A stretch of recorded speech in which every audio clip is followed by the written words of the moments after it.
Similar triangles అంటే అసలు meaning ఇదే తెలుసా నీకు? టూ డిఫరెంట్ షేప్స్ లో ఉన్న, అంటే అది సేమ్ షేప్ అయి ఉండాలి, ఏ సైజ్ అయినా పర్లేదు. మరి 2 డిఫరెంట్ షేప్స్ అంటావు? అవును, 2 డిఫరెంట్ షేప్స్. షేప్ ఎలాగైనా ఉండైనా పర్వాలా, కానీ 2 ఒకేలా ఉండాలి. సైజ్ ఎలా ఉన్నా పర్లేదు. ఇక్కడ చూడు, సమ్ ఎగ్జాంపుల్. ఈ ట్రయాంగిల్ ఏమో చిన్న ట్రయాంగిల్, ఈ ట్రయాంగిల్ ఏమో లాంగెస్ట్. బట్ ఏంటి, రెండిటికి ఏమున్నాయి? రెండిటికి 3 సైడ్స్ ఉన్నాయి, 3 యాంగిల్స్ ఉన్నాయి. అలాగే రెండిటికి ఒక యాంగిల్ 90 డిగ్రీసే. అలాగే రెండిటికి హైపాటెన్యూస్ ఉంది, ఇది హైపాటెన్యూస్ అంటారు దీన్ని, తెలుసు కదా? లాంగెస్ట్ రైట్ యాంగిల్ ట్రయాంగిల్ లో లాంగెస్ట్ సైడ్ ఏమంటారు? హైపాటెన్యూస్ అంటారు, అది తెలుసు కదా? సో సైజులు చిన్నదా పెద్దదా అనే దాని మీద డిపెండ్ అయి ఉండదు, షేప్ మీద డిపెండ్ అయి ఉంటుంది. ఎప్పుడైతే షేప్ ఈక్వల్ గా ఉందో అది సిమిలర్ ట్రయాంగిల్స్ అంటారు. సిమిలర్ ట్రయాంగిల్స్ అనే కాదు, సిమిలారిటీ అంటారు. అది ఏ ట్రయాంగిల్ కావచ్చు, లేదని ఏదైనా వస్తువు కావచ్చు, మనుషులు కావచ్చు, ఎవరైనా కావచ్చు. అంటే ఏంటి, ఎగ్జాంపుల్ ఏంటి, కవల పిల్లలు చూసావు, ట్విన్స్. కొంతమంది ట్విన్స్ ఇద్దరు ఒకేలా ఉంటారు, గుర్తుపట్టలేం. మళ్ళీ కొంతమంది ట్విన్స్ ని గుర్తుపట్టగలం. సో ఇక్కడ ఏంటి పోలిక ఏంటి, ఇక్కడ షేప్ ఒకేలా ఉంటే అది సిమిలారిటీ. సైజుతో సంబంధం లేదు, సైజు ఎలా ఉన్నప్పటికీ షేప్ గనక ఈక్వల్ గా ఉంటే దాన్ని సిమిలారిటీ అంటారు. ఇప్పుడు మనము ట్రయాంగిల్స్ లో చెప్పుకుంటున్నాం కాబట్టి వాటిని సిమిలర్ ట్రయాంగిల్స్ అంటారు. సిమిలర్ ట్రయాంగిల్స్ అంటే same sides, same angles, but different in size. ఓకేనా? అక్కడ దాకా అర్థమైందా? నెక్స్ట్ ఇక్కడ చిన్న ఫిగర్ ఇచ్చాడు చూడు, ఒక సిమిలర్ ఫిగర్స్ అని చెప్పి ఇచ్చాడు చూడు. ఇక్కడ 3 కార్స్ ఇచ్చాడు. ఈ కార్లు 3 సిమిలరేనా? సిమిలర్ ఎలా అవుతాయి? ఒకటి లావుగా ఉంది, ఒకటి సన్నగా ఉంది, ఒకటి బొద్దుగా ఉంది. సైజ్ తో సంబంధం లేదు కదా? సైజు సంబంధం లేదు, కానీ షేపులు ఒకేలా ఉన్నాయా? షేప్ ఒకేలా లేదు. మరి ఇంకనే షేప్ ఒకేలా ఉంటేనే వాటిని సిమిలారిటీ అంటాము. షేప్ ఒకేలా లేకపోతే సిమిలర్ గా ఉన్నాయి అని చెప్పి అనము. అర్థమైందా? ఏ ఒక్కటి డిఫరెంట్ గా ఉన్నా షేప్ సిమిలర్ గా లేనట్టే. నెక్స్ట్ ఎక్కడ చూడు, వీటిని సిమిలర్ గా ఉన్నాయంటారా, సిమిలర్ గా లేవంటారా? ఇవి సిమిలర్ గా లేవు, సిమిలర్ గానే ఉన్నాయి. ఇదేమో చిన్నగా ఉంది, ఇదేమో దానికన్నా కొంచెం పెద్దది, ఇదేమో దానికన్నా ఇంకో కొంచెం పెద్దది. అర్థమైందా? షేప్ ఒకేలా ఉంది, సైజులు డిఫరెంట్ గా ఉన్నాయి. నెక్స్ట్ ఇంకా ఏంటి,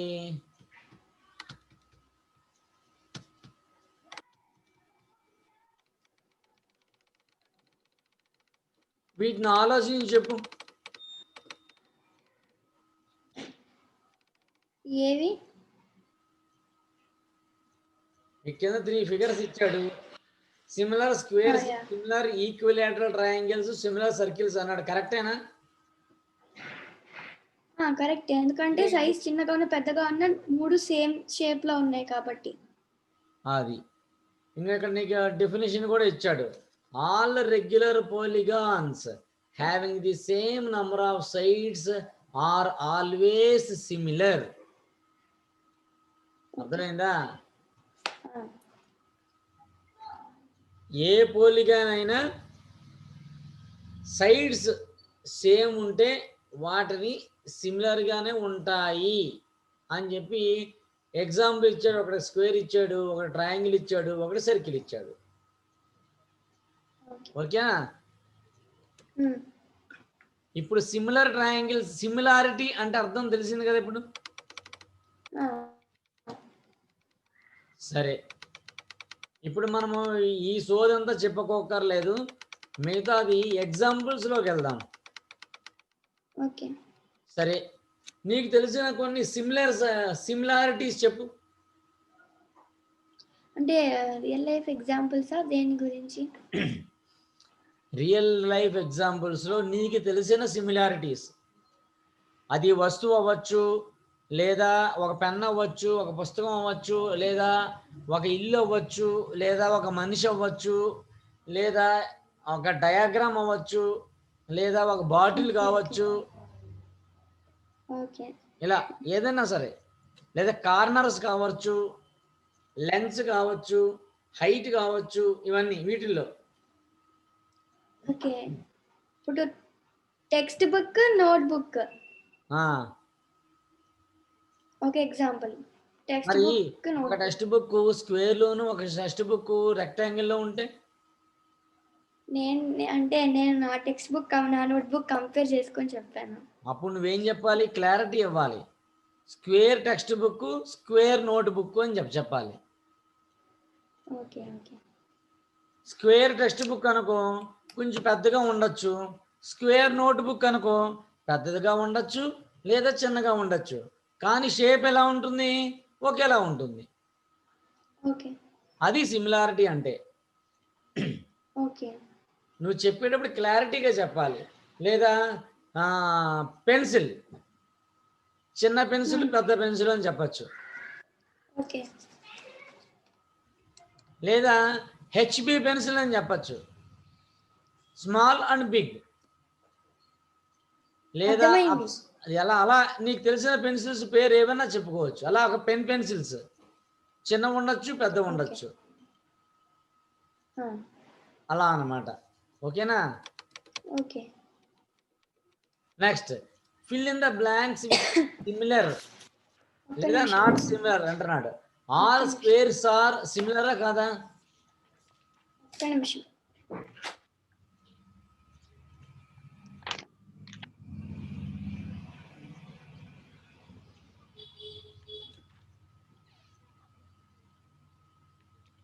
All squares are similar. Equilateral triangles?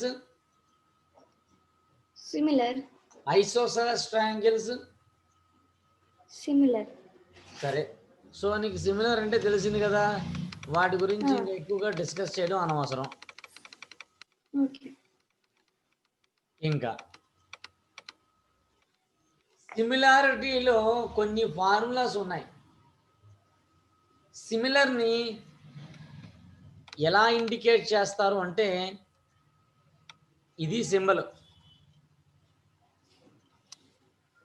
ఎస్ని అడ్డంగా పడుకోబెడితే సిమిలర్.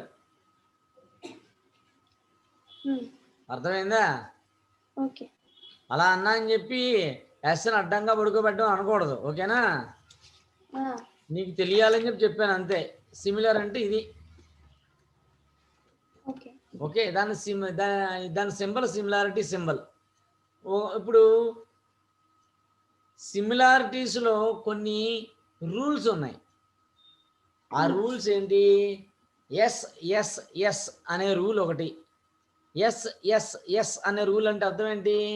ఎస్ అంటే సైడు, ఇంకో ఎస్ అంటే సైడు, ఇంకో ఎస్ అంటే సైడు.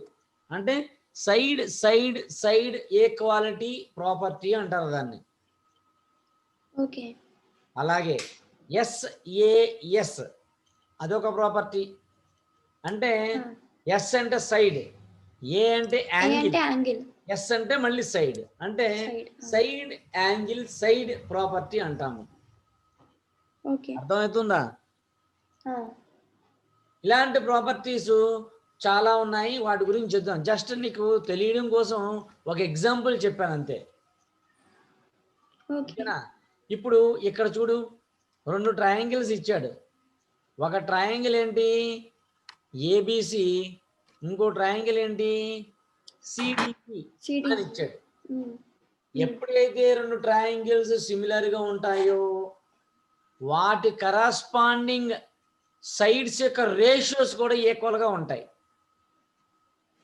రేషియోస్ అంటే AB by DE basic proportionality theorem, అదే AB by DE, DE by AB, అలాగే CE by BC, AC by DC, అలాగే డిసి బై ఏసి. ఓకే అవి ఈక్వల్గా ఉంటాయని అర్థం, రేషియోస్ ఈక్వల్గా ఉంటాయని అర్థం. ఓకే మళ్ళీ ఇక్కడ రేషియో వేరు, సైజ్ వేరు, గుర్తుపెట్టుకో. ఓకే మనం మాట్లాడుకునేది ఓన్లీ సిమిలారిటీ కోసమే మాట్లాడుతున్నాం, ఈక్వాలిటీ కోసం మాట్లాడట్లేదు. ఓకేనా? ఓకే నెక్స్ట్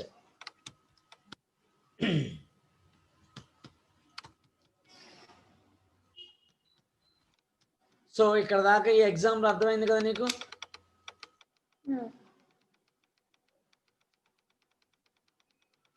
ఇప్పుడు ఒక థీరం ఇచ్చాడు, ఆ థీరముని అసలు ఎలా ఎక్స్ప్లెయిన్ చేశాడు, ఏం చేశాడు అనేది చెప్పుకుందాం. నేను ఇలా చూపించి ఎక్స్ప్లెయిన్ చేయనా, లేదా నేను చేస్తూ ఎక్స్ప్లెయిన్ చేయనా? చేస్తూ చెప్పు. ఆల్రెడీ చేసేసే ఉంది కదా, చూపించి ఎక్స్ప్లెయిన్ చేస్తే నష్టం ఏంటి? ఓకే ఓకే ఒకసారి ఒక పని చేద్దాము. టీకే ఓకే టీకే నేను చూపిస్తాను, ఇలా ఇలా ఆల్రెడీ ఎక్స్ప్లెయిన్ చేసిన ఎగ్జాంపుల్ థీరమే కాబట్టి చూపిస్తాను.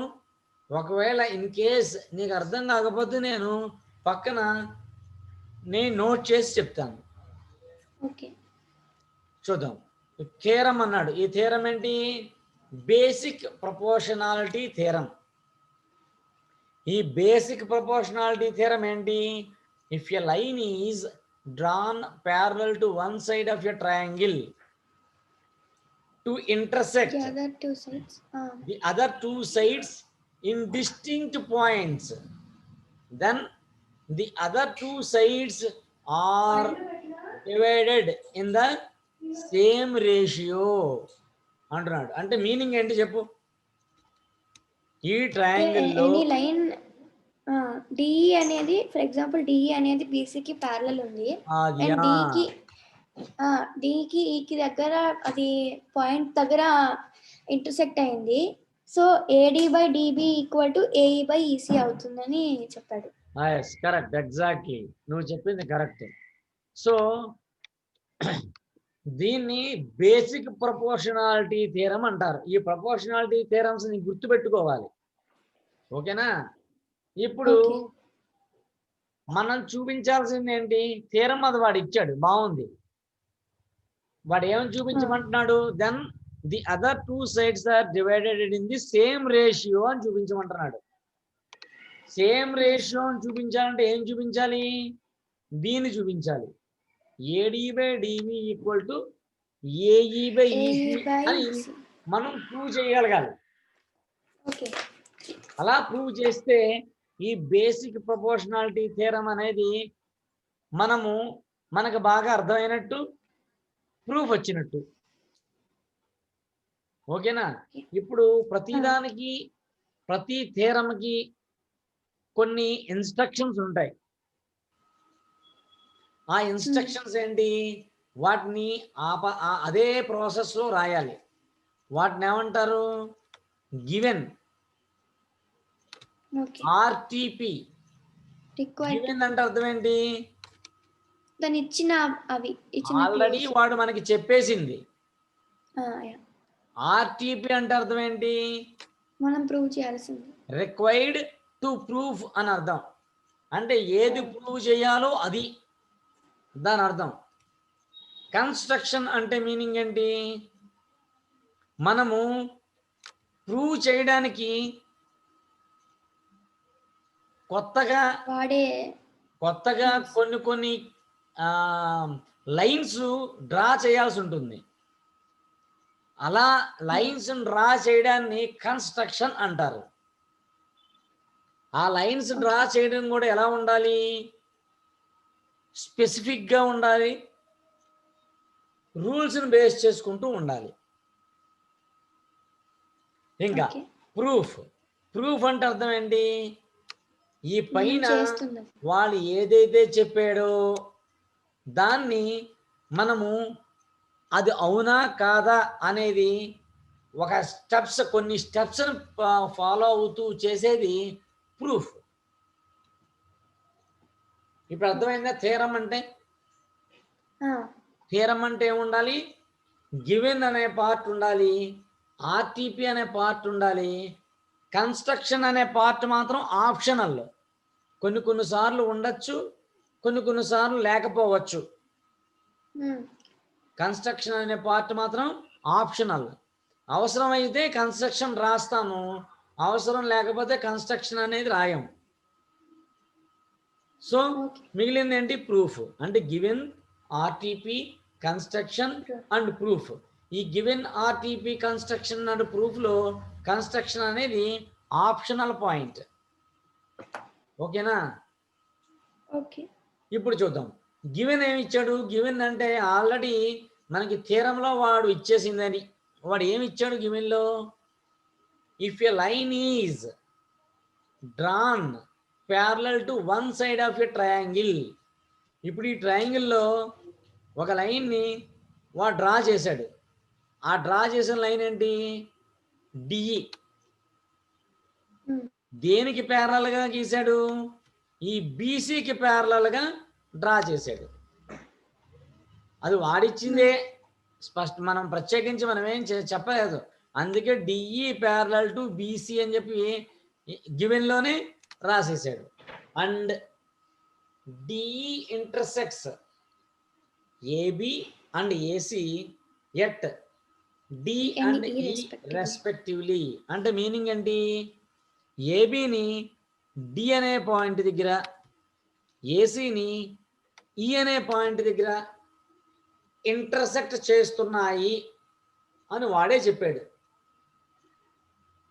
ఓకేనా? ఓకే. ఇప్పుడు మనము రిక్వైర్డ్ టు ప్రూఫ్ ఏం చేయాలి? ఇలా ఎప్పుడైతే ప్యారలల్గా గీసామో, ఈ ప్యారలల్గా గీసిన ఈ లైను ఈ ట్రయాంగిల్లో 2 సైడ్స్ని ఎక్కడైతే జాయిన్ అవుతుందో, అలా జాయిన్ అవుతున్నప్పుడు, అలా ఇంటర్సెక్ట్ అవుతున్నప్పుడు, దాని ద్వారా డివైడ్ అయినప్పుడు వచ్చిన రేషియో ఈక్వల్ అని చూపించాలి. అంటే అర్థం ఏంటి? AD by dB is equal to AE by EC అని చూపించాలి. ఇప్పుడు అదొక్కటి చూపించేస్తే మనకి ప్రూవ్ చేయగలమా? కొన్నిసార్లు చేయగలం, కొన్నిసార్లు చేయలేము. అటువంటి సిచ్యుయేషన్లో మనం ఏం చేయాలి? కన్స్ట్రక్షన్ అనే ఒక పార్ట్ని మనము రాసుకోవాలి. దానికోసం ఏం చేసాము? ఇక్కడ బిఈసిడి అనే వాటిని జాయిన్ చేసాం. చూడు, డాట్ లైన్స్తో జాయిన్ చేశాడు. చూడు, బిఈ అనే సిడిని. అవునా కదా? నెక్స్ట్ ఇంకా ఏం చేశాడు?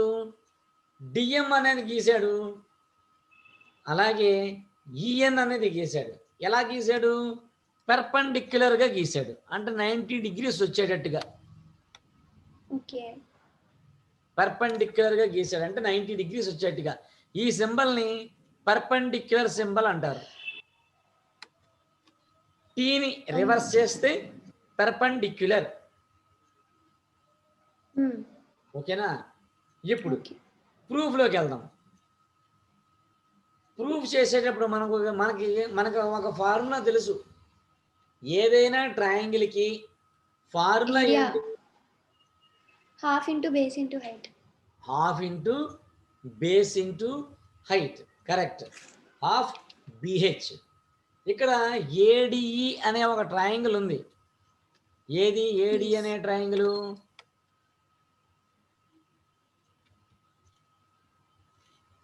ఇది ఏడిఈ అనే ట్రయాంగిల్.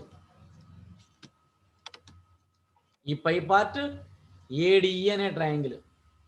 ఓకేనా? ఆ, ఈ ఏడిఈ అనే ట్రయాంగిల్లో ఏరియా ఫైండ్ అవుట్ చేయాలి. ఏడిఈకి ఏరియా ఫైండ్ అవుట్ చేయాలంటే ఎలా చేయాలి? Half into base into height formula. అంటే ఏంటి ఇక్కడ? హాఫ్ బేస్ ఏది? ఏడి తీసుకున్నాడు బేస్. ఏడి అంటే యాక్చువల్ గా ఏదైనా తీసుకోవచ్చా? ఏఈ అన్నా తీసుకోవచ్చు, ఏడి అన్నా తీసుకోవచ్చు. తీసుకోవచ్చు. కానీ ఇక్కడ ఏడి తీసుకున్నాడు బేస్. అప్పుడు హైట్ ఏమవుతుంది? ఈఎన్ అనేది హైట్ అవుతుంది. ఏఈ తీసుకొని ఉంటే ఎండి అనేది హైట్ అయ్యేది. డిఎం అది అనేది ఎండిఎం అనేది హైట్ అవుతుంది. సో అది అర్థమైంది కదా. నెక్స్ట్ ఇప్పుడు బీడిఈ అనే ఒక ట్రయాంగిల్ ఉంది. ఎక్కడుంది? ఇదిగో ఇది బీడిఈ అనే ట్రయాంగిల్. ఓకేనా? ఓకే. ఈ బీడిఈ అనే ట్రయాంగిల్లో దీనికి బేస్ ఏది? బీడి అనేది బేస్. మరి హైట్ ఏమవుతుంది? ఎందుకు ఈఎన్ తీసుకున్నారు? Correct correct. నేను ట్రయాంగిల్ చూడండి. ఈఎన్ ఎందుకు ఈఎన్ హైట్ అయింది? ఇప్పుడు బీడి ట్రయాంగిల్ పీడిఈలో పీడి అనేది మనం బేస్ తీసుకున్నాం. అది బేస్ తీసుకున్నాం కాబట్టి సేమ్ ఇందాక ఆ ట్రయాంగిల్ ఎలా అయితే దానికి ఎదురుగుండా అంటే దాని పక్కన ఉన్న దాన్ని హైట్ తీసుకున్నామో సేమ్ అలానే కంపేర్ చేసుకుంటే ఈఎన్ ని కానీ అది ఈఎన్ అనేది బీడిఈలో లేదు కదా. కానీ ఈఎన్ హైట్ కింద తీసుకున్నాడు. అంటే కామన్ ఏదైనా ఉండాలని తీసుకున్నారా? నాకు తెలియదు. కామన్ ఉండాలని చెప్పి తీసుకోవడం కాదు. ఇక్కడ ఏంటంటే బీడి ఉంది కదా, బీడిఈ అనే ట్రయాంగిల్ ఉంది కదా. ఈ బీడి అనే ట్రయాంగిల్లో ఈ బీడీని ఎక్స్టెండ్ చేస్తే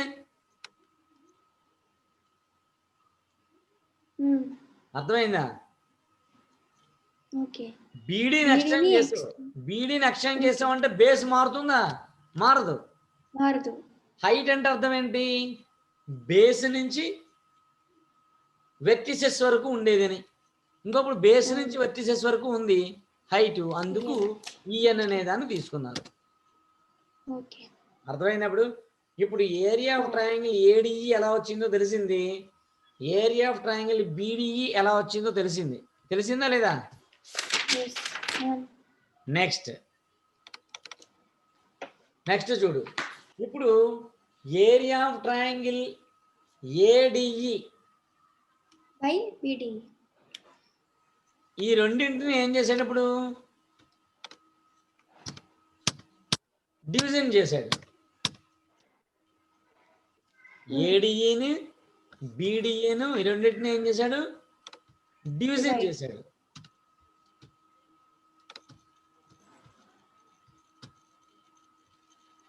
నెక్స్ట్ పేజ్. ఓకే, ఏడిఈని బీడిఈని ఏం చేశాడు? డివిజన్ చేశాడు. డివిజన్ చేస్తే ఫార్ములా ఏంటి? ADE formula half AD into EN. BDE formula ఏంటి? Area half BD into EN. చూడు ఇక్కడ ఈఎన్ క్యాన్సిల్, హాఫ్ క్యాన్సిల్. ఇంకా మిగిలింది ఎంత? AD by BD. దాన్ని ఈక్వేషన్ 1 అని చెప్పి తీసుకున్నాడు. నెక్స్ట్ ఇప్పుడు ఇంకా 2 ట్రయాంగిల్స్ ఉన్నాయి కదా కన్స్ట్రక్షన్ లో. ఆ కన్స్ట్రక్షన్ లో చూడు, ఇక్కడ రాసుకున్నాం. ఏది? ఇప్పుడు సిడిఈ అనే ట్రయాంగిల్ ఉంది, మళ్ళీ ఏడిఈ అనే ట్రయాంగిల్ ఉంది. మళ్ళీ ఆ రెండింటికి కంపారిజన్. ఓకే, మళ్ళీ ఏడిఈ మళ్ళీ సిడిఈ. చూడు, రెండిటికి ఏంటి? ఏడిఈ కామన్ రెండిటికి. ఇందాక మనం అనుకున్నాం కదా, ఇందాక మనం పక్కది బేస్ అనుకున్నాం, ఈసారి ఇటు సైడ్ ది బేస్ అనుకున్నాం. అది ఇప్పుడు ఇటు సైడ్ బేస్ అనుకోవాలి. ఓకే,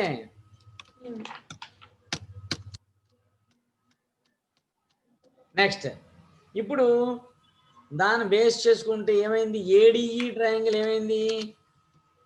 కనబడుతుంది? నీది కనిపించట్లేదు. Black colour. నేను స్క్రీన్ షాట్ తీసాను కదా, అందుకు కనబడట్లేనట్టుంది. సరే నాకు అర్థమైందిలే. మళ్ళీ పైకి వెళ్దాం. సరే ఏడి ఏంటి ఇప్పుడు హాఫ్ ఏఈ ఇంటూ డిఎం. ఓకేనా? Half AE into DM. DM. అలాగే సిడిఈ అంటే హాఫ్ ఈసీ ఇంటూ డిఎం. ఇప్పుడు సిడిఈని దాన్ని ఇప్పుడు ఎక్స్టెండ్ చేసాము. ఆ, సేమ్ దాకట్లా. ఇప్పుడు దాన్ని ఎక్స్టెండ్ చేసాము.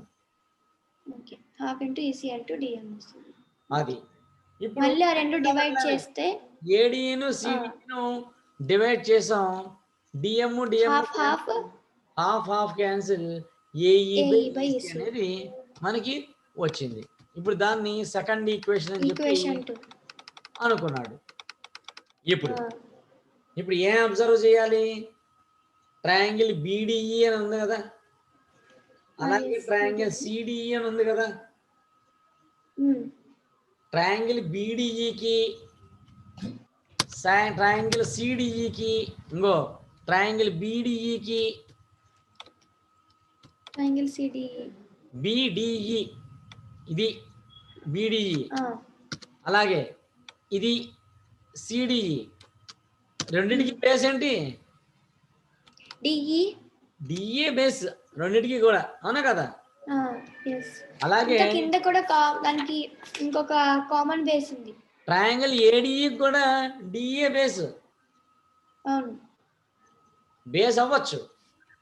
అలాగే ట్రయాంగిల్ ఏడీకి ఏడీ కూడా బేస్ అవ్వచ్చు. అలాగే ట్రయాంగిల్ ఏడీకి ఏఈ కూడా బేస్ అవ్వచ్చు. మనం తీసుకున్న దాన్ని బట్టి ప్రూవ్ చేసుకోవడానికి అవసరం ఉంటుందన్నమాట.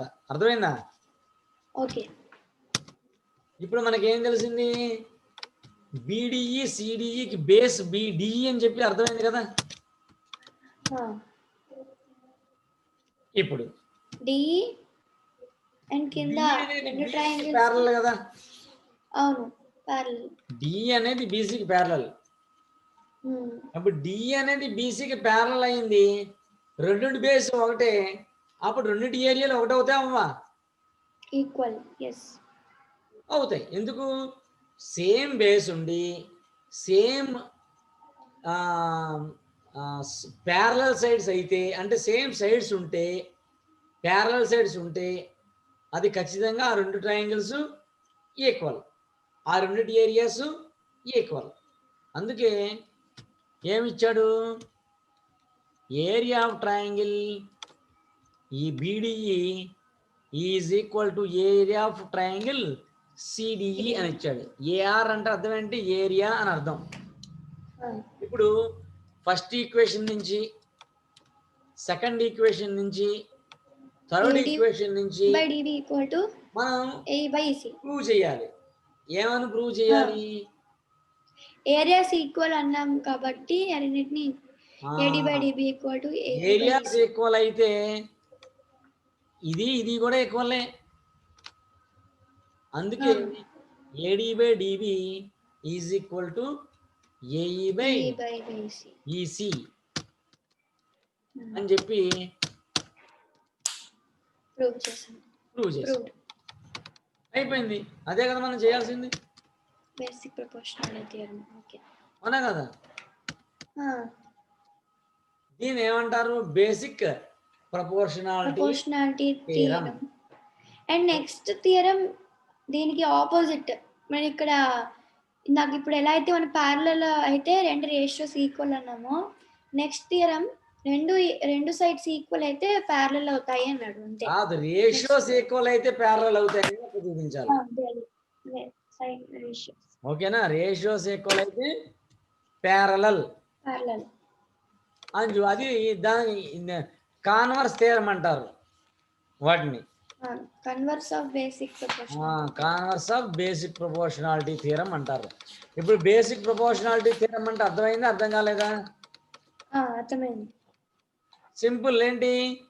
ఒక బేసిక్ ప్రపోర్షనాలిటీ థియరంలో in any triangle if a line is parallel to third side, if it is divides to the equal part, then their ratio are equal to are divided in the same ratio, equal. divided into the same ratio. ఇప్పుడు converse theorem ఏంటి? ఇది converse proportionality theorem. ఇందాక ప్యారలల్గా ఉన్నప్పుడు ratios equal అని చెప్పి చూపించాం. ఇప్పుడు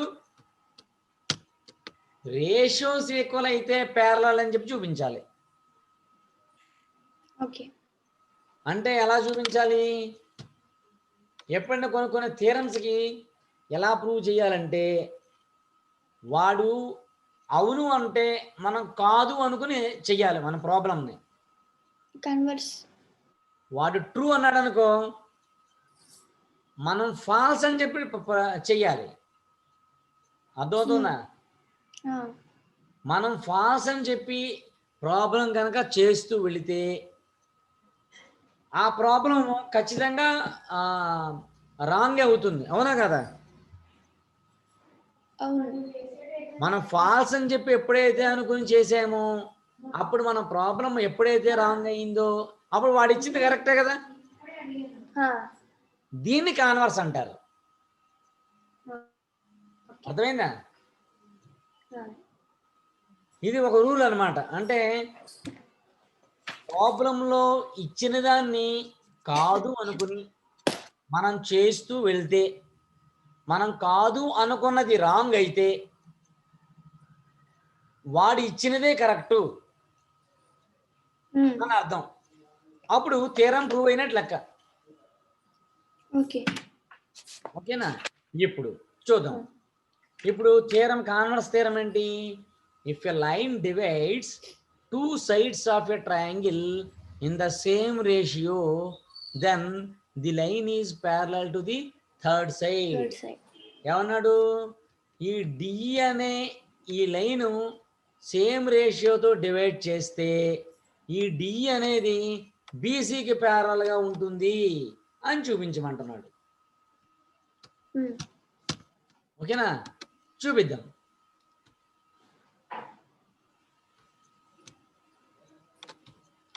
ఎలా చూపించాలో చూద్దాం. అప్పుడు గివెన్ ఏంటి? Triangle ABC a line DE is drawn such that AD by DB is equal to AE by EC. అది మనం సొంతంగా రాసిందేం కాదు, ఆల్రెడీ థీరంలో వాడిచ్చిందే. Next RTP to proof. ఏమని ప్రూఫ్ చూపించాలి? ఏదైతే సేమ్ రేషియోలో డివైడ్ చేస్తుందో ఆ డివైడ్ చేస్తున్న లైన్ థర్డ్ సైడ్కి ఈక్వల్గా ప్యారలల్గా ఉండాలి అని చూపించాలి. ఆ ప్యారలల్గా ఉండాలని చూపించాలంటే అర్థం ఏంటి? DE is parallel to BC. అది వాళ్ళు చూపించమన్నది. ఇక్కడ కన్స్ట్రక్షన్ స్టెప్ ఒకటి రాయాలి. వీడు రాయలేదు కానీ మనం రాయాలి. మనం ఎలా రాయాలి? Construction step. ఆ కన్స్ట్రక్షన్ స్టెప్ ఏంటండి? ఇదే కన్స్ట్రక్షన్ స్టెప్. ఇదిగో నేను సెలెక్ట్ చేశాను చూడు, అదే కన్స్ట్రక్షన్ స్టెప్. దాన్ని రాసుకో. దాని కన్స్ట్రక్షన్ కింద రాయాలి. ఒకవేళ రాయకపోయినా పర్వాలేదు. ఓకేనా? ఏమంటున్నాడు? Assume D is not parallel to BC. ఇందాక చెప్పాను వాడిచ్చింది తప్పు అనుకుని మనం ఏదో కొత్తగా చేస్తే అది రైట్ అనుకుంటే అది తప్పు అయితే కనుక వాడిచ్చింది కరెక్ట్ అని చెప్పి ఇందాక చెప్పాను లేదా? ఇప్పుడు డిఈ అనేది ప్యారలల్గా లేదు అని మనం అస్యూమ్ చేసుకోవాలి.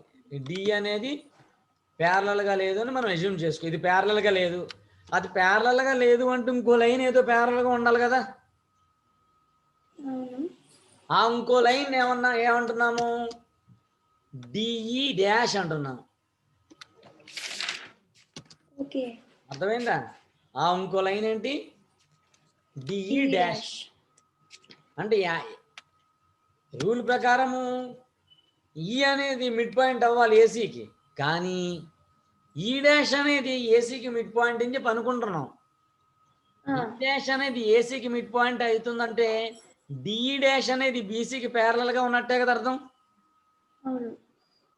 అలా అజ్యూమ్ చేసుకోవాలి. అలా అజ్యూమ్ Okay. చేసుకుంటే ఏమవుతుంది, ఆల్రెడీ వాడు ఇచ్చాడు కదా, ఈ రేషియో వాడు ఇచ్చేసాడు కదా ఇలాగా. అదే same ratio AD by dB is equal to AE dash by ఈ డాష్ సి అవుతుందా అవదా? ఎస్. ఎందుకు?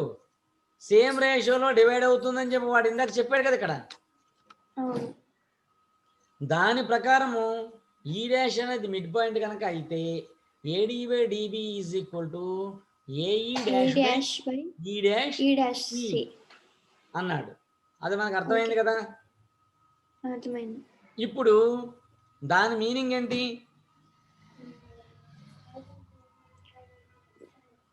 దాని మీనింగ్ ఆ, అంటే వాడిచ్చిన దాని థియరం బట్టి రెండు రేషియోస్ ఈక్వల్ అయ్యాయి అంటే రెండు ప్యారలల్ అని అర్థం. దీని మీనింగ్ ఏంటి? వాడిచ్చింది ఏడి బై ఇది, డిబి. మనకు వచ్చింది ఇది. ఆ, ఇప్పుడు ఇది ఏడి బై డిబిఏ, ఇది AD by DB. AD by okay. DBA అంటే అర్థం ఏంటి? ఏఈ బై ఏఈ బై సిను AE by AE by ECR equal. Yes. అలా వచ్చిందే ఇది, ఈ పార్ట్. ఓకే. ఇప్పుడు ఏదైనా ఒక లైన్కి 2 మిడ్ పాయింట్స్ ఉంటాయా? 2 మిడ్ పాయింట్స్ ఉండవు. ఉండవు. ఏ లైన్కి 2 మిడ్ పాయింట్స్ ఉండవు అన్నప్పుడు ఇది ట్రూ అవుతుందా ఫాల్స్ అవుతుందా? అంటే ఇప్పుడు ఈని కూడా కంపేర్ చేసుకున్నాం కాదు, ఫాల్స్ అవుతుంది. ఫాల్స్ అవుతుంది. So this is wrong. ఎందుకు? ఏ లైన్కి కూడా 2 మిడ్ పాయింట్స్ ఉండవు. మిడ్ పాయింట్ అంటేనే single point. Yes. 2 mid points ఉండవు. సో కాంట్రడిక్షన్ ఇది, అవునా కదా? వాడేమో ఈ మిడ్ పాయింట్ అంటున్నాడు, మనమేమో ఈ డాష్ మిడ్ పాయింట్ అంటున్నాం. కానీ ఇక్కడ రెండు ఈక్వల్ అని వచ్చింది. అలా ఎక్కడైనా ఉంటుందా? ఉండదు కాబట్టి కాదు కాబట్టి మనం చేసింది wrong. Our assumption is wrong. So the given problem is true. Therefore D is parallel to BC అని చెప్పి ప్రూవ్ చేసినట్టు లెక్క. లాస్ట్ లో కంక్లూజన్ ఏం రాయాలి? Therefore our assumption is false, therefore D is parallel to BC అని చెప్పి రాయాలి. అర్థమైందమ్మా? రెండు థియరమ్స్ బాగానే అర్థమైనాయా? అర్థమైంది. సో నువ్వు ఫస్ట్ బాగా అండర్స్టాండ్ చేసుకుని ప్రిపేర్ అవ్వు. మళ్ళీ కావాలంటే మళ్ళీ చెప్తాను నేను. ఓకే. ఇప్పుడు దాకా అర్థమైందా లేదా? అర్థమైంది.